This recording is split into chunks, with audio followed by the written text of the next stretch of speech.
আওয়ামী লীগ অনেক বড় দল, অনেক নেতা এখানে আছে। একটা লেয়ার চলে গেলে আরেকটা লেয়ার উঠে আসবে। আওয়ামী লীগের বেজ অনেক শক্ত এবং আমি মনে করি এই দেশে আওয়ামী লীগ আবার দাপটের সঙ্গে ফিরে আসতে পারবে। শেখ মুজিবের জায়গায় আছে, দেশকে স্বাধীন করার ক্ষেত্রে, দেশকে স্বাধিকার অর্জন করার ক্ষেত্রে তার যে ভূমিকা, এটাকে আপনি উপেক্ষা করতে পারবেন। এটা খুব গুরুত্বপূর্ণ। এক ক্ষমা কতবার চাইতে হবে? জামাত তো একবারও ক্ষমা চায় নাই। আমরা চেয়েছি, এবার তো প্রথম না। আওয়ামী লীগকে 96 ইলেকশনের আগে ক্ষমা চায় নাই? চাইছে তো। 96 ইলেকশনের আগে আওয়ামী লীগ সমস্ত প্রকাশ্যে বলছে যে আমাদের ভুল ভ্রান্তি হয়েছে অনেক, আমরা ভুল ভ্রান্তি থেকে আপনাদের ক্ষমা চাই। তাদের ক্ষমা চাইছে। কাজে এটা না, মাহফুজুল আলম যে কথা বলেছেন, যে কথা হলো যে শেখ মুজিবকে তারা মূল্যায়ন করতে পারে যদি তার উত্তরসূরিরা এই তার আচরণ নিয়ে ক্ষমা চান। এই জায়গাটা আমার কাছে মনে হয়েছে কনফিউজিং। এই জায়গাটা আমার হয়েছে সে ঠিক বলে নাই। ঠিক বলে নাই কেন? শেখ মুজিব যা করেছেন উনার কর্মকাণ্ডের জন্য ওনার বিচার হবে, কিন্তু মূল্যায়ন হবে, কিন্তু ওনার জন্য, ওনার কর্মকাণ্ডের জন্য ওনার উত্তরসূরিরা ক্ষমা চাইবেন, তারপরে আপনারা শেখ মুজিবকে মূল্যায়ন করবেন। এটা হয় না, এটা হয় না। মানে দাদার বিচার নাতির আচরণ দিয়ে করা যায় না। এটা হলো মূল কথা আর কি।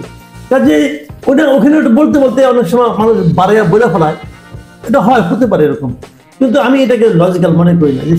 আমার কথা হলো কি, তারা যেটা বলতে যাচ্ছে যে 71-এর পর 71 থেকে 75 পর্যন্ত এই দেশটাকে, মানে 72 থেকে 75 পর্যন্ত এই 3.5 বছর এই দেশটাকে আওয়ামী লীগ তখন যে সরকার ছিল তারা ভালোভাবে চালাতে পারেনি। ওই সময় মানুষের কষ্ট ছিল, দুর্ভিক্ষ ছিল, অমুক তমুক অনেক কিছু ছিল, কিন্তু সেটা তো শেখ মুজিব সরকারের আমলের কথা।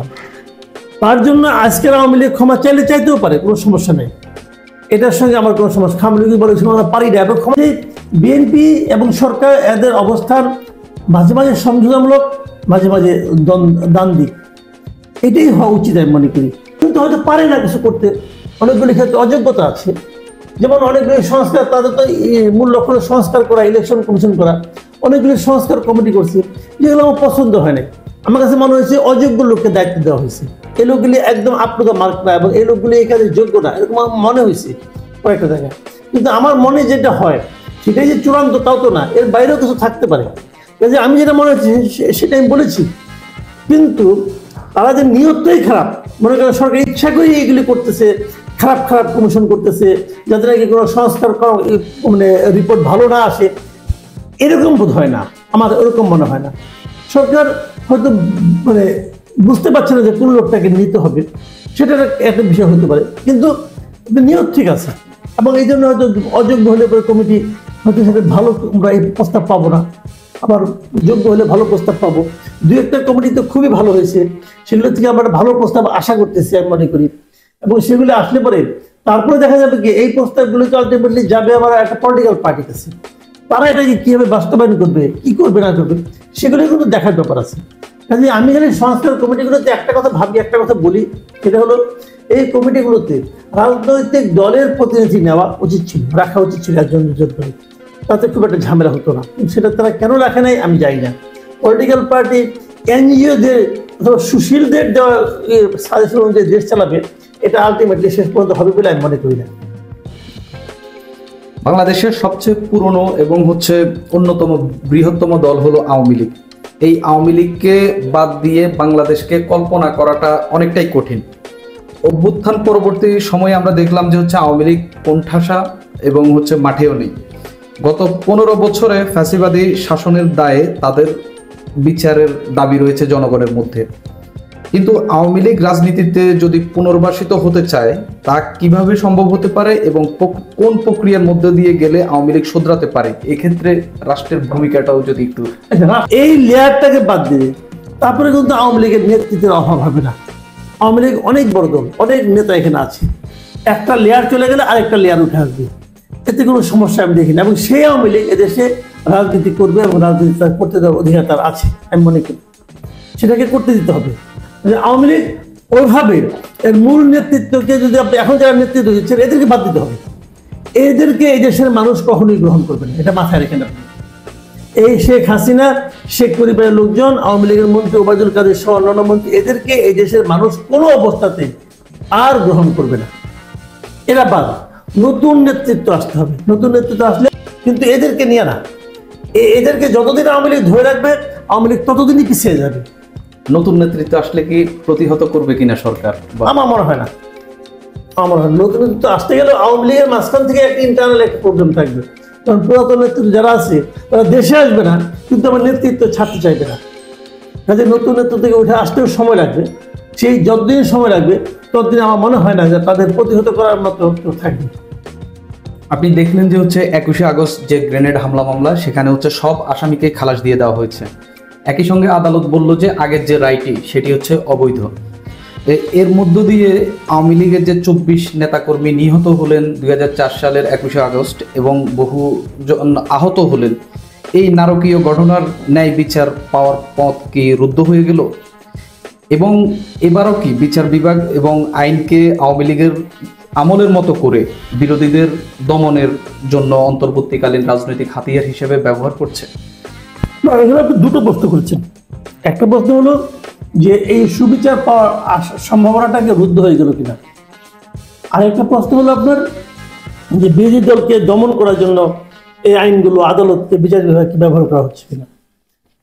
আমি দুটার ক্ষেত্রে আমার অবজারভেশনটা একটু অন্যরকম। আমি আপনাদেরকে বলি, আমি মনে করি না যে সুবিচার পাওয়ার পথ বন্ধ হয়ে গেল, কারণ সুবিচার পাওয়ার পথ একটা থাকা উচিত। যে ঘটনাটা ঘটেছে, যেভাবে এই মামলাটাকে বাতিল করে দেওয়া হয়েছে, সেটা আইনগতভাবে হয়তো ঠিক আছে, এটা নিয়ে আমার কোনো বক্তব্য নেই। কারণ এরা বড় বড় আইনজ্ঞ, তারা তো যারা বিচারপতি তারা তো অনেক বুঝেন, জানেন, তারা আইনের বিষয়গুলো বুঝেন। এবং আমি যতটুকু বুঝেছি সেটা হলো এই বিচারটার প্রক্রিয়া নিয়ে তাদের আপত্তি ছিল। মানে বিচারটা যে প্রক্রিয়ায় হচ্ছিল সেই প্রক্রিয়া নিয়ে তাদের আপত্তি, যে কারণে তারা এই বিচারটাকে বাতিল করে দিয়েছে, পুরো বিচারটাই বাতিল করে দিয়েছে। এবং যেহেতু বিচারটাই বাতিল হয়ে গেছে, কাজে এখানে বিচারের সঙ্গে যাদেরকে অপরাধী হিসাবে বিবেচনা করা হচ্ছিল তাদেরকেও মুক্তি দিয়ে দেওয়া হয়েছে। কিন্তু একটা কথা কি, ঘটনা তো ঘটছে, 21শে আগস্ট গ্রেনেড হামলা হয়েছে, সেখানে তো 24 জন লোক মারা গেছে, 300 জনের মতো লোক আহত হয়েছে। যে আপনি যে ঘটনাটা কি তাহলে কি মিথ্যা হয়ে গেল? তাহলে কি এই ঘটনা যারা ক্ষতিগ্রস্ত তারা কি কোনো সুবিচার পাবে না? এই সুবিচার দেওয়ার দায়িত্ব কার? রাষ্ট্রের দায়িত্ব। রাষ্ট্র কি সেই দায়িত্বটা পালন করবে না? রাষ্ট্র বলতেছে এখন যে ওই মামলার তদন্ত ঠিকভাবে হয়নি। ঠিক আছে, তাহলে আপনার নতুন করে তদন্ত করেন। বলবেন অনেক এভিডেন্স নষ্ট হয়ে গেছে, এভিডেন্স যাদের কারণে নষ্ট হয়েছে তাদেরকে বিচারে আওতায় আনেন, কোনো প্রবলেম তো নাই। কিন্তু বিচার যদি না হয় সেটা হবে একটা বিরাট প্রহসন, মানুষ এটা নিয়ে ফান করবে, অলরেডি করছে। কিন্তু অনেকে বলতেছে যে তাহলে কি আইবুর রহমানের মৃত্যু হয়েছিল কিভাবে, তার কি মৃত্যু ডায়রিয়াতে হয়েছিল? অনেকে বলতেছে এই 24 জন লোক কেউ না ওই দিন সুইসাইড করেছিল। অনেকে এমনও বলতেছে যে 2004 সালে 21শে আগস্ট থেকে আসেই নাই, 20 তারিখের পর নাকি একবার 22 তারিখ আসছে। এই যে ফান, এই যে ট্রল করাগুলো, এটা কার গায়ে লাগে? এটা লাগে বিচার বিভাগের গায়ে। আমাদের বিচার বিভাগ এখন এই পর্যায়ে নিজেদেরকে নিয়ে গেছে কিনা এটা ভেবে দেখতে হবে।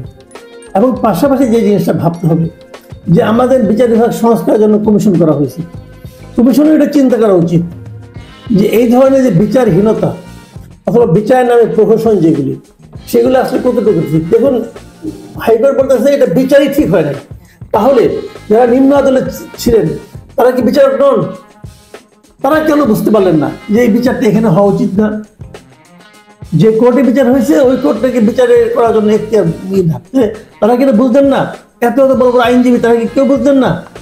এমনকি তখন যারা বিরোধী আইনজীবী ছিলেন, মানে যারা নাকি আসামি পক্ষের আইনজীবী ছিলেন, তারাও তখনও এই কথাটা কেউ বললেন না কেন? তো এই বিষয়টা হলো কি যে আসলে সাধারণ মানুষের মধ্যে একটা পারসেপশন কাজ করে এই ঘটনাটা ঘটে যাওয়ার পর। সেই পারসেপশনটা হলো যে তারা মনে করে সরকার পাল্টে গেছে, বিচার পাল্টে যাবে। এই যে সাধারণ মানুষের মধ্যে চিন্তাটা, এই চিন্তাটা কিন্তু দেশে একটা সুশাসনের ক্ষেত্রে এটা কিন্তু একটা ভয়ঙ্কর চিন্তা। মানুষ মনে করে মানুষ আসলে একসময় সুবিচার হয়তো নাও পেতে পারে, যত বড় অন্যায় হোক, যদি সুবিচার দিতে না দিয়ে সরকার এখানে ইনভলভ হয়ে যায়, যদি রাজনীতি এখানে ইনভলভ হয়ে যায়, তাহলে সুবিচার মানুষ নাও পেতে পারে। এই ধরনের একটা ধারণা মানুষের মনে যত দিন যাচ্ছে ততই দৃঢ় হয়ে যাচ্ছে। আমরা দেখলাম যে হচ্ছে মমতা ব্যানার্জি পশ্চিমবঙ্গের মুখ্যমন্ত্রী, তিনি একটি বক্তব্য দিয়েছেন। সেখানে তিনি বললেন যে হচ্ছে বাংলাদেশে একটি বিশৃঙ্খল পরিস্থিতি বিরাজ করছে এবং এখানে শান্তিরক্ষী, জাতিসংঘের শান্তিরক্ষী যে যারা রয়েছেন তাদেরকে এখানে মোতায়েন করা উচিত এবং প্রধানমন্ত্রী নরেন্দ্র মোদী যেন এটিতে হস্তক্ষেপ করেন। আপনি কি মনে করেন যে বাংলাদেশে আসলে শান্তিরক্ষী মোতায়েনের মতো সেরকম পরিস্থিতি তৈরি হয়েছে কিনা? যদি না হয়ে থাকে তাহলে এমন কথা কেন বলছেন এবং বাংলাদেশ আর ভারতের সম্পর্ক এখন কোন অবস্থানে রয়েছে? দেখেন, আমি মনে করি মমতা বন্দ্যোপাধ্যায়ের এই কথাটা টোটালি কূটনৈতিক শিষ্টাচার বহির্ভূত কথা। তিনি এভাবে কথা বলতে পারেন না। উনি পাগলামি সাগলামি মাঝে মাঝে করেন, যা করেন ওনার দেশের লোক যদি মেনে নেয় ওনারা নিতে পারেন, আমাদের কোনো আপত্তি নাই। কিন্তু ওনার পাগলামি সাগলামি যদি আমাদের দেশকে লক্ষ্য করে হয় তাহলে এটা আমরা তীব্র প্রতিবাদ জানানো উচিত আমি মনে করি। আমি মনে করি আমাদের সরকারের এই সমস্ত কথার তীব্র প্রতিবাদ করা উচিত। এটা কোনো সুস্থ মানুষের কথা হতে পারে না। আমাদের এখানে যিনি জাতিসংঘ শান্তিরক্ষা বাহিনী আনতে পারছেন কেন? কি হয়েছে দেশে? কি হয়েছে? একটা উদাহরণ দিতে পারেন না, একটা উদাহরণ দিতে পারেন কি হয়েছে? আমরা এরকম 20টা উদাহরণ দিতে পারবো ভারতের প্রতিদিন কি হচ্ছে। তো এখানে কি হয়েছে আপনি তারা যেগুলো বলতে যাচ্ছে। আমি আজকে একটা পত্রিকার একজন সম্পাদকের সঙ্গে আলাপ করছিলাম, তাকে আমি জিজ্ঞাসা করছিলাম, ভাই আপনাদের কি অবস্থা বলুন তো দেখি, সারা দেশ থেকে আপনি কি ইনফরমেশন পাচ্ছেন? বলছে সারা দেশে একটা ঘটনা কেউ আমাদের দেখাক, গত 7 দিনে একটা ঘটনা দেখাক। তবে এখানে আমি মনে করি আমাদের সরকারের কিছু ভুল আছে, তারা হ্যান্ডেলিং ঠিক মতো করতে পারে না। যেমন ধরেন চিন্ময় কৃষ্ণ দাস, তাকে অ্যারেস্ট করা হয়েছে। তাকে অ্যারেস্ট করা আমি মনে করি আমাদের সরকারের জন্য একটা ভুল কি হয়েছে, স্টেপ হয়েছে। এটার কোনো দরকার ছিল না। এই অ্যারেস্ট করে বরং আমরা একটা নেগেটিভ অবস্থায় চলে গেছি। এই কাজটা ঠিক হয়নি আমার বিবেচনায়। সম্পর্কের জায়গাটা এখন কোন অবস্থানে? সম্পর্কের জায়গাটা ভালো না। 5 আগস্টের পর থেকে আমাদের সঙ্গে ভারতের সম্পর্কের অবস্থা মোটেই ভালো না, এবং এটা কেন ভালো না এটা আমার কাছে ক্লিয়ার না। এবং আমি মনে করি এই ভালো না থাকার পিছনে ভারতের ভূমিকাই বেশি। ভারত কেন যেন শেখ হাসিনার বিদায়টাকে মেনে নিতে পারছে না। ভারত কেন যেন মনে করছে, শেখ হাসিনা এখনো মনে করছে যে শেখ হাসিনা বোধ হয় একটা ষড়যন্ত্রের মাধ্যমে, ষড়যন্ত্রের কারণে তাকে দেশ ছাড়তে হয়েছে। But this is not reality. ভারতকে মানতে হবে যে এদেশের জনগণ শেখ হাসিনাকে আর চায় না, এবং জনগণ চায় না বলেই শেখ হাসিনা দেশ থেকে পালাতে বাধ্য হয়েছে। মাথায় রাখতে হবে। কাজেই এইটা ভারত যত দ্রুত মেনে নিবে তত আমি মনে করি দুই দেশের সম্পর্কটা ভালো হবে। এমন কিছু মনে করার কোনো কারণ নাই। Doctor Yunus anti Indian. Doctor ইউনূসকে কিন্তু আপনি আপনার পথে নিতে পারেন, আপনার সঙ্গে আলোচনা করতে পারেন। এবং বাস্তবতা হলো শেখ হাসিনাকে ছাড়াই এখন ভারতকে আমাদের কোনো রাষ্ট্রনায়কের সঙ্গে অথবা সরকার প্রধানের সঙ্গে আলোচনা করতে হবে। সেটা ইউনূস হোক অথবা পরবর্তীতে নির্বাচনের মধ্যে যে আসুক, তার সঙ্গে ইন্ডিয়াকে আলোচনা করতে হবে। এটাই রিয়েলিটি। এই বাস্তবতা ইন্ডিয়া কেন মানতে যাচ্ছে না আমি জানি না, এবং এভাবে না মানলে ইন্ডিয়ার জন্য কোনো লাভ হবে বলে আমি মনে করি। কয়েকদিন আগেই হচ্ছে সাংবাদিক ইলিয়াস হোসেন, যিনি হচ্ছে বিদেশে রয়েছেন, তিনি একটি ভিডিও দিয়েছেন তার চ্যানেলে। সেখানে তিনি আসিফ নজরুলকে ভারতের এজেন্ট হয়ে কাজ করার কথা বলেছেন। এই বক্তব্যের যে প্রতিক্রিয়া, সেখানে আসিফ নজরুল বললেন যে হচ্ছে ভারতের স্ক্রিপ্ট বাস্তবায়ন হচ্ছে, অর্থাৎ তিনি ইলিয়াস হোসেনকে বললেন যে হচ্ছে তিনিও ভারতের হয়ে কাজ করছেন। একে অন্যকে ভারতের দোসর বলছেন। এমন পরিস্থিতি আসলে কেন? এই পরিস্থিতি হলো ইলিয়াস হোসেনের কি এজেন্ডা আমি জানি না। আমার মনে হয় ইলিয়াস হোসেন যে কাজটা করেছে এটা কোনো ধরনের সাংবাদিকতার মধ্যে পড়ে না। সে জাস্ট কিছু প্রোপাগান্ডা ছড়িয়েছে, এবং ইন্টারেস্টিংলি তার এই সমস্ত বক্তব্যের পেছনে কোনো রকম তথ্য সূত্র, কোনো রকম সোর্স কোথা থেকে সে তথ্য মিলে পাইছে, নাকি তার মন গড়া রাত্রেবেলা কি স্বপ্ন দেখছিল, সে স্বপ্নের কাহিনী বর্ণনা করলো, আমি কিছু বুঝতে পারি না। এটা কোনো কথা হতে পারে না। ইলিয়াস হোসেন যেভাবে যা ইচ্ছাতে বলে যাচ্ছে। আসিফ নজরুল তো বললো, ইলিয়াস হোসেন বলতেছে আসিফ নজরুলের সময় ক্যান্টনমেন্টে ছিল, তার সঙ্গে আলাপ করেছে। আসিফ নজরুল নিজে বললো যে সে কোন টিচারের বাসায় ছিল তাও বলে দিল। তাহলে আমরা কোনটা মানবো? ইলিয়াস আসুক, এসে প্রমাণ করুক। শুনেন ভাই, ওই আমেরিকায় বসে বসে না, বিদেশে বসে বসে এদের সম্পর্কে অনেক কিছু বলা যায়। কোনো দায় দায়িত্ব নাই, যা ইচ্ছাতে পাগলের প্রলাপের মতো বলে গেলাম। This is not journalism. এবং এভাবে অনেকগুলি আরবি অফিসার এসে নাম ধরে ধরে বলতেছে এইটা করছে, এইটা করছে, এইটা করছে, সেটা বলতে পারে না।